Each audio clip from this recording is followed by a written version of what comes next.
श्री संजय सिंह, दोनों ही कह रहे हैं एक दूसरे को। धन्यवाद मान्यवर, आपने एक अत्यंत महत्वपूर्ण बिल पे मुझे अपनी बात कहने का मौका दिया। मैं जैसे उदय प्रताप जी की चंद पंक्तियों से अपनी बात शुरू करूंगा।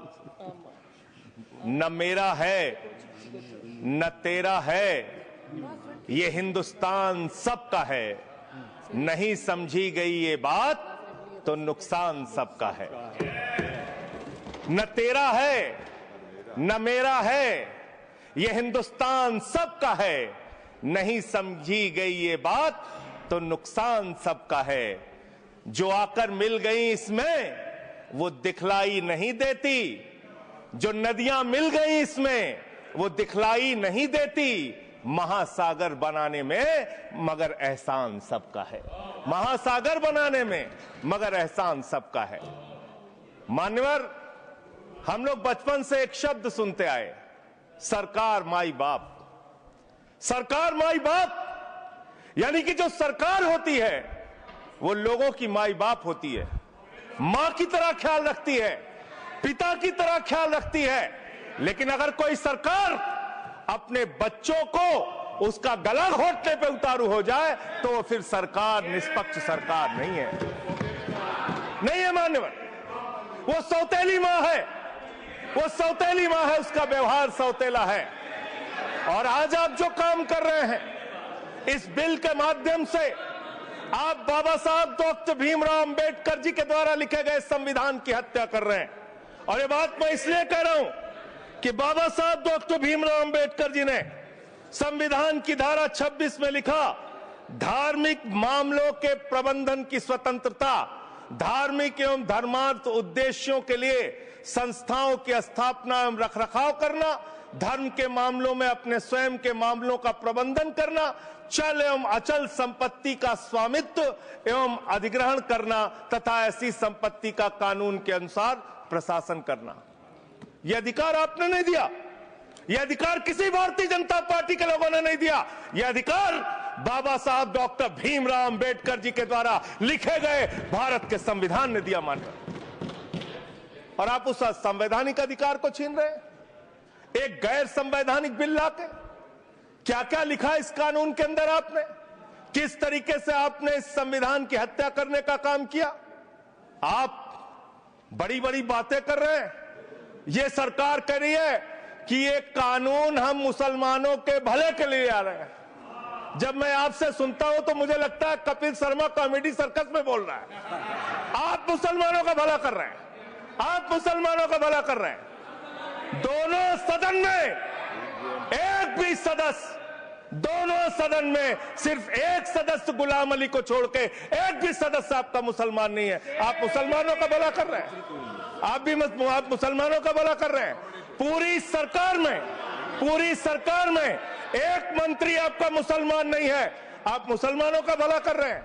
दो नेता अपने घरों में आपने बैठा दिया, मुख्तार अब्बास नकवी, शहनवाज हुसैन, दोनों की राजनीति आपने खत्म कर दी। आप मुसलमानों का भला कर रहे हैं, आप मुसलमानों का भला कर रहे हैं, आप मुसलमानों का भला कर रहे हैं। अरे सुनना सीखो पहले। मान्यवर, मैं इनके इस कानून में क्या क्या लिखा हुआ है, क्या क्या कहा है इन्होंने। बैठ जाए कृपया, गुलाम अली बैठ जाए। धार्मिक संपत्तियों को यह बिल कब्जा करने की नापाक कोशिश है। इतनी और धार्मिक संपत्तियों को सदन में इतनी कब्जा करने के लिए सदन में इतनी शांति है कि आराम से आप बोलोगे तो आराम से बोल रहा हूं सर। हाँ। आप बैठे हैं तो आपको देख के वैसे ही आराम आ जाता है। आपको देख के मैं वैसे ही आराम में रहता हूं सर। आप जब है आपका संरक्षण है तो आराम से ही बोल रहा हूं। बोलिए। मान्यवर, धार्मिक संपत्तियों को कब्जा करने की एक कोशिश है। इसलिए इस बिल पर न हिंदू को खुश होना चाहिए, न सिख को खुश होना चाहिए, न ईसाई को खुश होना चाहिए, न जैन को खुश होना चाहिए, न बौद्ध को खुश होना चाहिए, क्योंकि नंबर सबका आएगा। और आज वक्फ की संपत्तियां कब्जा करके आप अपने दोस्तों को देंगे, कल गुरुद्वारे की संपत्तियां कब्जा करके आप अपने दोस्तों को देंगे, फिर चर्चों की संपत्तियां कब्जा करके आप अपने दोस्तों को देंगे, फिर बौद्धों की संपत्तियां कब्जा करके आप अपने दोस्तों को देंगे, फिर जैनों की संपत्तियां कब्जा करके आप अपने दोस्तों को देंगे, फिर मंदिरों की जमीनें कब्जा करके आप अपने दोस्तों को देंगे। आप तो वो लोग हैं जिन्होंने प्रभु श्री राम के मंदिर में भी घोटाला किया। मान्यवर, प्रभु श्री राम के मंदिर के जमीन में घोटाला किया। मैं कागज दूंगा सर, मैं कागज दूंगा। बंद कर दिया मैंने। ये लोग राम मंदिर में घोटाला करने वाले लोग हैं, राम मंदिर की जमीन का चंदा खाने वाले लोग हैं सर। ये लोग 2 करोड़ की जमीन 5 मिनट में 18 करोड़ में बेची सर इन लोगों ने। 16.5 करोड़ का घोटाला किया, 18.5 करोड़ में जमीन बेची। ये राम मंदिर में घोटाला करने वाले लोग हैं सर। मान्यवर, अरे प्रभु श्री राम के नाम का पैसा खाते हो तुम लोग। अरे बैठ जाओ, राम मंदिर का पैसा खाते हो। अरे राम मंदिर में घोटाला करते हो, बैठो। अरे राम मंदिर का चंदा खाते हो। अरे चंदा चोरो बैठो, चंदा चोरो बैठो, चंदा चोरो बैठो, बैठो चंदा चोरो, चंदा चोरो बैठ जाओ। चंदा चोरो तुम लोग चंदा चोरो, चंदा चोरो तुम लोग, चंदा चोरो, चंदा चोरो, चंदा चोरो बैठो। 1 मिनट को प्लीज। चंदा चोरो बैठो। सभापति महोदय, Shri Gajendra Singh ji. Sir, I am not dealing sir, I am not dealing. सदस्य ने चंदा चोरी किया इन्होंने, राम का पैसा खाया, करने वाले प्रभु श्री राम का पैसा खाया सर इन्होंने। राम मंदिर का विषय, राम मंदिर में चंदा चोरी किया इन्होंने। चंदा चोर है सर ये लोग। इन्होंने प्रभु श्री राम का चंदा खाया, कृपया बैठ जाए। चंदा चोरी किया सर। कृपया बैठ जाए। राम मंदिर के संबंध में सर राम मंदिर के संबंध में कहे गए सभी शब्दों को मैं कार्रवाई से निकाल रहा हूं, कार्रवाई से निकाल दिए। 2 करोड़ की जमीन 18.5 करोड़ में खरीदी इन लोगों ने। 2 करोड़ की जमीन अयोध्या में 18.5 करोड़ में खरीदी। मान्यवर, आपने कहा कि इससे आप पिछड़े मुसलमानों का भला करने जा रहे हैं। सुनने में बहुत अच्छा लगता है कि आप पिछड़े मुसलमानों का भला करने जा रहे हैं। आपने इसमें कहा कि आप महिलाओं का भला करने जा रहे हैं। सुनने में बहुत अच्छा लगता है कि आप महिलाओं का भला करने जा रहे हैं, लेकिन ये सरकार, और यहां पे इस समय मंत्री जी नहीं है, मैं उनसे पूछना चाहता हूं, आप देश को और सदन को गलत जानकारी क्यों दे रहे हैं? मान्यवर, 2013 के वक्फ बिल में जो भारतीय जनता पार्टी की सहमति और सहयोग से पास हुआ, उसमें भी महिलाओं के लिए आरक्षण था। मना कर दीजिए कि नहीं था, मना करिए कि हम गलत बोल रहे हैं। मान्यवर, मंत्री जी ने कहा 1 करोड़ सुझाव आया। मैं आपसे पूछना चाहता हूं, कितने करोड़ ईमेल आए, कितने करोड़ पत्र आए, कितने करोड़ सुझाव आए? पूरे देश को जानकारी दीजिए, और मैं आपको दावे के साथ कह सकता हूं, जब पूरा सच सामने आएगा तो देश को पता चलेगा कितने लोग इस बिल के विरोध में थे, कितने लोग इस बिल के समर्थन में थे। मैं जेपीसी का सदस्य था मानवर, मैं कह रहा हूं आपसे लाइए। और आप पिछड़े मुसलमानों का भला करना चाहते हैं? मैं आपसे हाथ जोड़कर निवेदन करता हूं, विनती करता हूं, और हमारे जो मित्र उधर भी हैं, अगर आप मेरी बात से सहमत हैं तो समर्थन करना। समाज में छुआछूत को, बीमारी को मिटाने के लिए चलिए उठाते हैं कदम, और अगले सत्र में एक बिल लेके आइए। जितने भी हिंदुओं की कमेटियां हैं, ट्रस्ट है, बोर्ड है, उन सारे ट्रस्ट और कमेटियों में 80% आरक्षण दलित, आदिवासी और पिछड़े हिंदुओं को दीजिए। मैं समर्थन करूंगा आपका, माला पहनाऊंगा आपको। आप पिछड़ों का भला करने की बात करते हैं, आप दलितों का भला करने की बात करते हैं। आपकी मातृ संस्था आरएसएस 100 साल तक आपने एक भी दलित, पिछड़ा और आदिवासी, एक भी महिला को आज तक आरएसएस का प्रमुख नहीं बनाया। आप दलितों और पिछड़ों और आदिवासियों की आरएसएस के बारे में भला करने की बात करते कर हैं। माननीय, इस बिल में क्या लिखा है? आप जो भी बातें इस विधेयक के अलावा बोलेंगे, उन सब को मैं एक्सप्लेन करूंगा। ये सच नहीं है क्या ये सच नहीं है? सर, मेरा टाइम रोका जाए। और सर, बिल के बारे में बात करते हैं माननीय मंत्री जी ने कहा आज आप इस बिल को पास कर रहे हैं, आज आपका सीना चौड़ा हो रहा है, आपको लग रहा है एक धर्म के अधिकार को आप छीन रहे हैं। नहीं, कल को आप सभी धर्मों की धार्मिक संपत्तियां छीन के आप अपने दोस्तों का देने का काम करेंगे। मैं फिर इसको दोहरा रहा हूं और फिर इसको कह रहा हूं कि आप ये करेंगे, धार्मिक संपत्तियों के कब्जा करने का काम करेंगे। और किसी गलतफहमी में मत रहिए, आपको लोकसभा के चुनाव में मात्र 36% वोट मिला है। इस देश की 64% आबादी आज भी आपके खिलाफ है, आज भी आपके खिलाफ खड़ी है। किसी गलतफहमी में मत रहिए। बड़ी बड़ी सत्ता उखड़ गई और चली गई। मान्यवर, आपने इसमें लिखा बिल के अंदर कि वक्फ कमेटी के अंदर गैर मुसलमान इसका सदस्य बन सकता है।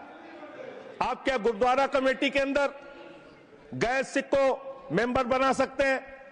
क्या ईसाई कमेटी के अंदर गैर ईसाई को सदस्य बना सकते हैं?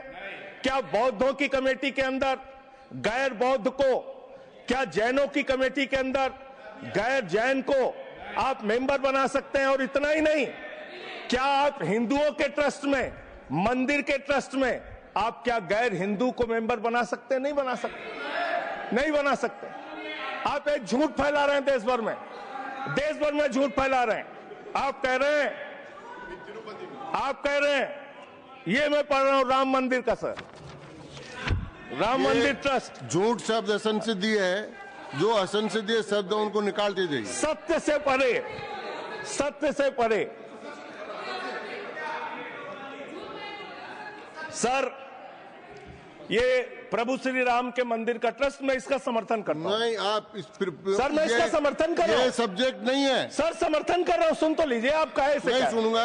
डिस्ट्रिक्ट मजिस्ट्रेट प्रोसीडिंग में नहीं आएगा सर, मेरी बात तो बिल्कुल नहीं आएगा। सर, मेरी बात सुन लीजिए। घनश्याम जी प्लीज, चेयरमैन साहब, district magistrate of Ayodhya will be ex officio trustee who will be a practising Hindu. If the DM is not Hindu, then additional district magistrate will be an ex officio member of the trust. हम इसका समर्थन करते हैं sir. Hindu धर्म के trust में हिंदू को member होना चाहिए, आपने लिखा, हम इसका समर्थन करते हैं। लेकिन आप दूसरे धर्मों के ऊपर कह रहे हैं। कल को आप गुरुद्वारा कमेटियों में कहेंगे सिख नहीं, दूसरे धर्म के लोग इसमें आएंगे। कल को आप जैन कमेटियों में घुसड़ेंगे, बौद्धों की कमेटियों में घुसड़ेंगे। ये बात गलत है, ये पूरी तरीके से गलत है। और आज पूरे देश को आप बताइए, मान्यवर, पूरे देश को आप बताइए, 2009 में आपने अपना घोषणा पत्र जारी किया था, मैनिफेस्टो। ये मैनिफेस्टो आपका लेके आया हूं, ये तो आपका डॉक्यूमेंट है, मेरे घर नहीं बना। इस मैनिफेस्टो में लिखा है इन्होंने कि 2009 के मैनिफेस्टो में लिखा है कि वक्फ की जमीनों पर जो अवैध कब्जे हुए हैं, के.आर. रहमान की कमेटी की रिपोर्ट के हिसाब से हम मुस्लिम धर्म गुरुओं के साथ बातचीत करके उसको खाली कराने का काम करेंगे। कितना दोहरा चरित्र है आपका। आपने कहा वक्फ की जमीनों को खाली कराने का काम करेंगे जिसपे कोई और कब्जा कर रखा है। मान्यवर, एक और बात, सुप्रीम कोर्ट के अंदर आप कह रहे हो कागज चाहिए, कागज चाहिए। मंत्री जी ने कहा कागज चाहिए। मंत्री जी, आपको कागज की बहुत जरूरत होती है, कागज आपको चाहिए। आपकी सरकार ने 2020 में, ये पूरे देश को देखना चाहिए, पूरे देश को सर, 2020 में मैं जेपीसी का मेंबर था, एक कागज वहां मिला मैं 2020 में सुप्रीम कोर्ट में। सर, आप, मेरी बात नहीं आ रही सर, मेरी बात नहीं आ रही।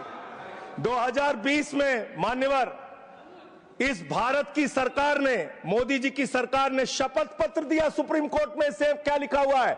99% वक्फ की संपत्तियां डिजिटाइज हो चुकी हैं। मुख्तार अब्बास नकवी साहब आपके मंत्री थे, उनका बयान है 100% वक्फ की संपत्तियां डिजिटाइज हो चुकी हैं।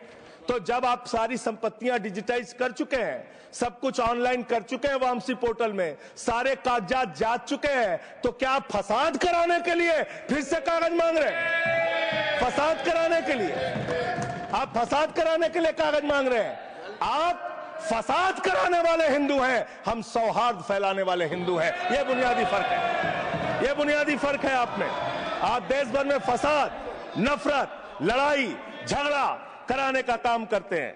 मान्यवर, मैं अंत में आप लोगों से सिर्फ एक ही बात कहना चाहता हूं कि आज सच्चर कमेटी की रिपोर्ट की बात कही गई और कहा गया 12,000 करोड़ की आमदनी हो सकती थी। एक सुझाव मैं पूरे सदन की तरफ से इस सरकार को देना चाहता हूं। 12,000 करोड़ की आमदनी की चिंता है वक्फ की, करोड़ों मुसलमानों की चिंता है आपको। एक अपने दोस्त को पकड़ के लाइए, नीरव मोदी को 20,000 करोड़ वसूलिए, 12,000 करोड़ वक्फ को दीजिए, 8,000 करोड़ अपने पास रखिए। 8,000 करोड़ का आपको मुनाफा होगा, 12,000 करोड़ वक्फ को दे दीजिए, करोड़ों मुसलमानों का भला हो जाएगा। मान्यवर, अंतिम बात कह के आपने कहा सच्चर कमेटी की रिपोर्ट से 12,000 करोड़ की आमदनी की बात कही गई है। अर्ध सत्य मत बोलिए, पूरा सत्य बोला कीजिए। सुविधाजनक सत्य मत बोलिए, पूरा सच बोला कीजिए। मंत्री जी, इसमें लिखा हुआ है सच्चर कमेटी की रिपोर्ट में कि भारत की सरकार ने, राज्यों की सरकार ने अलग अलग राज्यों में अलग अलग जगहों पे 365 वक्फ की संपत्तियां कब्जा कर रखी हैं। आप उसके बारे में नहीं बताते, आप अर्ध सत्य बोलते हैं। मैं तो जेपीसी का मेंबर रहा हूं, मुझे सब पता है। तो इसलिए मान्यवर, आप फैला रहे हैं झूठ, ट्रिब्यूनल के फैसले, बस खत्म सर, खत्म। असत्य, सत्य से परे मान्यवर, सत्य से परे मान्यवर। ट्रिब्यूनल के लिए आप कह रहे हैं उसको अपील नहीं की जा सकती। हाई कोर्ट का फैसला ट्रिब्यूनल के फैसले के खिलाफ आया है, सुप्रीम कोर्ट का फैसला ट्रिब्यूनल के फैसले के खिलाफ आया है। आपने कहा 5 साल का प्रैक्टिसिंग मुस्लिम होना चाहिए। कैसे प्रैक्टिसिंग मुस्लिम तय करेंगे सर? आप क्या मुसलमानों के घर में सीसीटीवी का कैमरा लगाएंगे? कौन नमाज पढ़ रहा है, कौन नमाज नहीं पढ़ रहा है, कौन मुसलमान है, कौन मुसलमान नहीं है? आपने मान्यवर ऐसे प्रावधान इसमें रखे हैं जो बड़े अजीब हैं, जो अपने आप में ये बताते हैं कि आपकी मंशा सिर्फ देश में झगड़ा कराने की है, नफरत फैलाने की है, फसाद कराने की है। आपकी मंशा कहीं भी मुसलमानों का या किसी वर्ग का भला करने की नहीं है। बस एक अंतिम बात कह के अपनी बात समाप्त करूंगा।